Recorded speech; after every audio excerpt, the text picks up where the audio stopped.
Hey everybody, my name's Cole and I'm here at Sugarlands Distilling Company in our cocktail kitchen. Today I'm going to show you how to make the peach on the beach. This is our #2 selling cocktail out of the distillery. The first moonshine we're going to be using is our 70 proof Mark Rogers American Peach Moonshine. This was one of the first moonshines we released. The next moonshine is 70 proof Pina Colada. This is one of our newest releases. So to start, we're going to do 3/4 of an ounce of the peach, 3/4 of an ounce of the Pina Colada.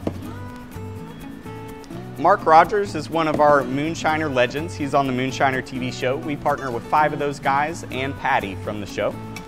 Next, we're going to do equal parts orange juice and pineapple juice. And then lastly, to sweeten it up a little bit, we're going to do a floater of grenadine on top, garnish with an orange slice.